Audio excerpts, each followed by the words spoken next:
Hello everybody, and today we're going to have a small class on a poem by Lord Tennyson, Alfred Tennyson. And Tennyson had written a lot of poems, and one of his poems was a long piece called Princess. And this poem, which we have for today, is called Tears, Idle Tears.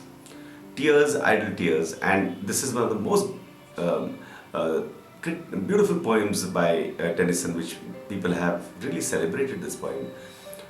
It is a very haunting poem about the past. It's a very nostalgic poem. It's a poem about things that don't come back. Very common emotion that is in real life. So we'll start the poem, and I would not like to come between the poem and you. I would like you to listen to the words, the combination of the words, the feeling in the line, between the line, the way the poem has been constructed, the choice of words, and maybe what probable meaning is coming out of that poem. Of course, the setting of this poem is that there's a lady and she's just narrating the poem, but many critics have said that this could be taken separately. So we are going to take it separately. It could be from a man, it could be from a woman. So we are taking the poem, though it is from the longer piece called The Princess, we are going to take this poem for our study as individual and standing alone. So let's start the poem right away. Tears, idle tears. I know not what they mean. Tears, that is clear. Idle tears. Idle. So people are idle. They're not doing anything. So what does idle tears mean? Obviously it means that idle tears, there's no cause for it. There's no reason for those idle tears. So first we'll go by the word in word. So tears, idle tears.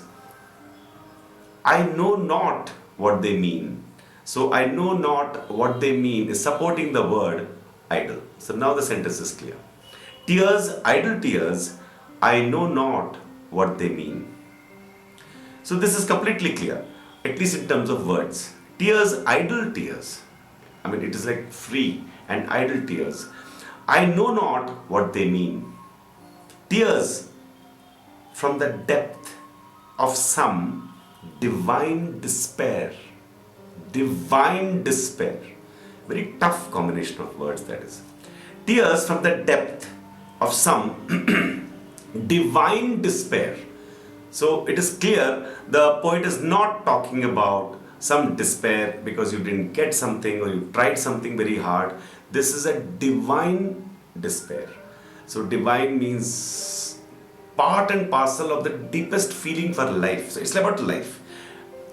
Tears from the depth of some divine despair rise in the heart and gather in the eyes.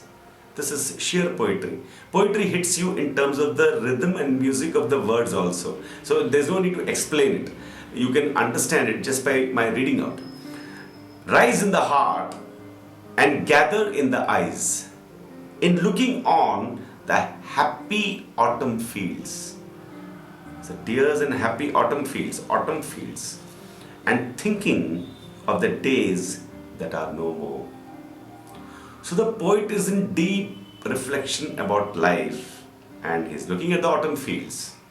Now I'll read the whole thing again. Tears, idle tears.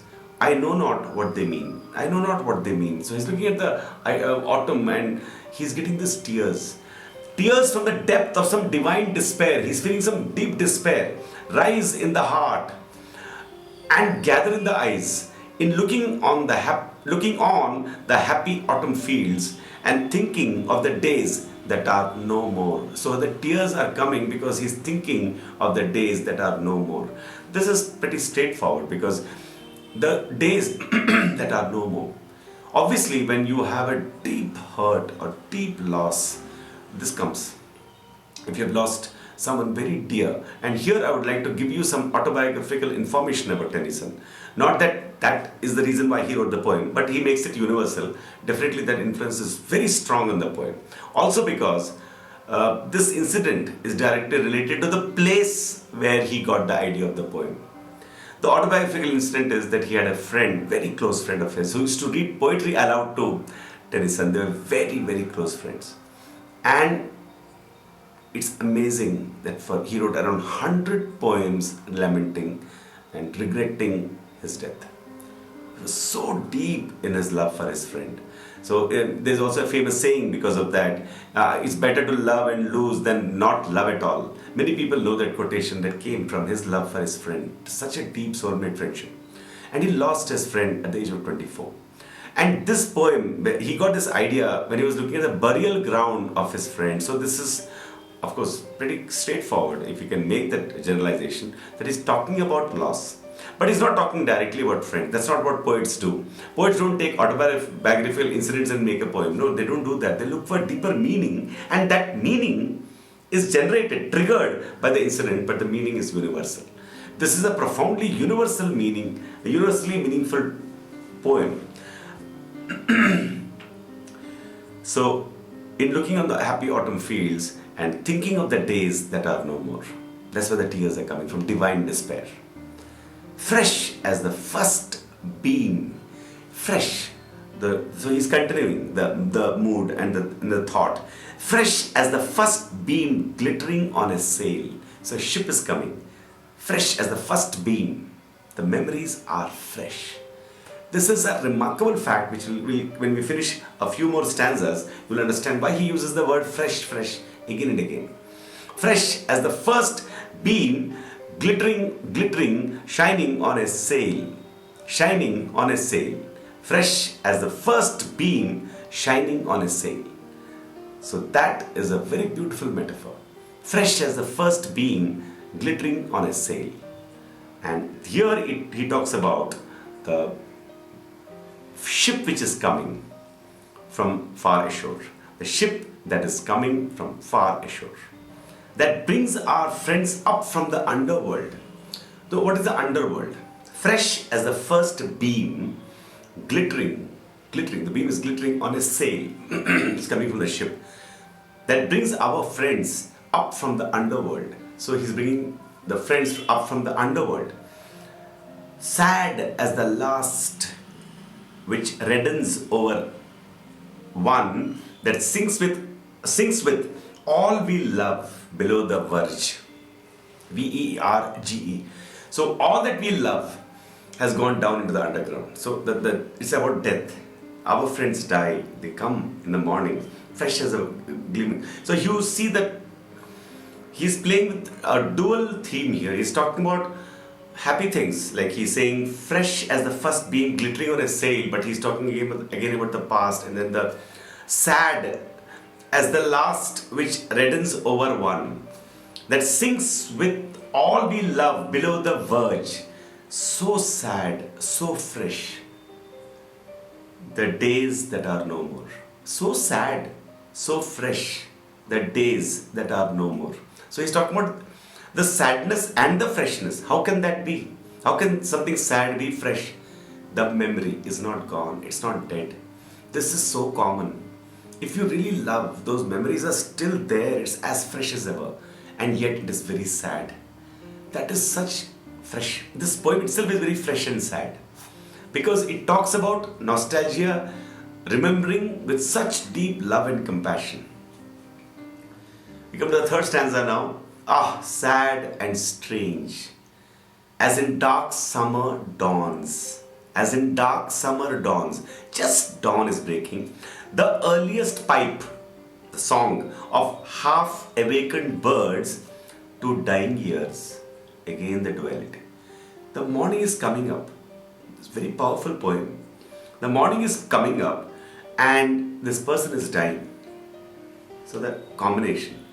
So he's talking about death again. There's a lot of death here. Second paragraph was about death. The first paragraph was about death. The second paragraph was about death. The third paragraph now is about death again. Ah, sad and strange as in dark summer dawns, the earliest pipe of half-awakened birds. The whole earth is rising, but there's a man who is dying. For to dying ears, when unto dying eyes, the casement slowly grows a glimmering square. So slowly grows a glimmering square. When he's dying, he's seeing the glimmering square. So sad, so strange. the days that are no more. So sad, so strange, the days that are no more. When you are dying, you're remembering the morning. Just imagine you're dying and you're seeing the morning coming up. It's such a contradiction.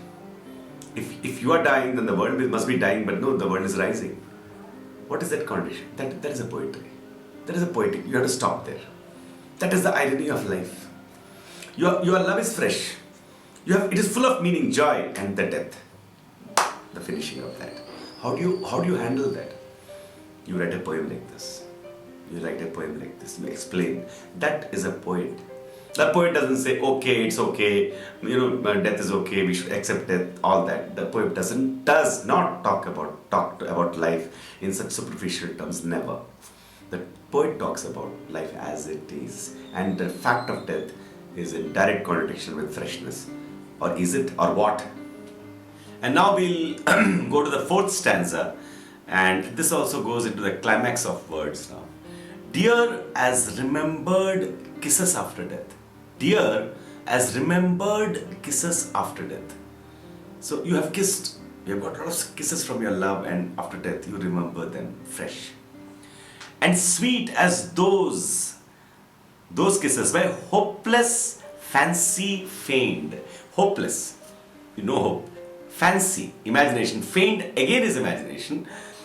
On lips that are for others. On lips that are for others. Deep as love. Deep as first love. First love is very deep.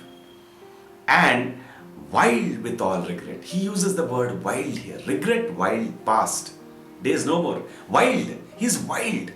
Because he's remembering the great moments he had in his past. Regret, R-E-G-R-E-T. Regret means why this has happened to.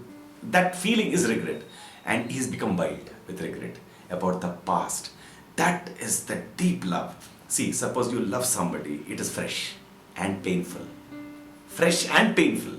That is what Tennyson is talking about. You understand? Such a beautiful, complete feeling. And that is why I look at the last sentence. Oh, death in life. I have never seen a poem which has used these words. Death in life. See, people say life, death after life. But there's a death in life. Your memories are death because they won't come again. Will your memories come again? No. Then that is death. Farewells are death. You have finished your schooling. You are having a farewell party. Schooling is gone. You lost your love. Gone. It's death. Death in life. The days that are no more. The whole poem is about the days that are no more. He has used the sentence, the days that are no more, 4 times. Now let's look at the last paragraph. How beautiful it is. Dear as remembered kisses after death, and sweet as those by hopeless fancy feigned, on lips that are for others. Dear as love, deep as first love, and wild with all regret. Oh, death in life, the days that are no more. And that is a beautiful poem called Tears, Idle Tears. Are they idle? Yes, they are idle in a way, but they kill you those days that are no more, the days that are no more. All of us, each and every one of us have days that are no more, but they are fresh. They are death, they are life. That is Tennyson. Thank you so much. This is Narendra Kumar, and we are from NRK Academy. We'll come again back with some more poems, some more stories, novels, writers. Thank you so much.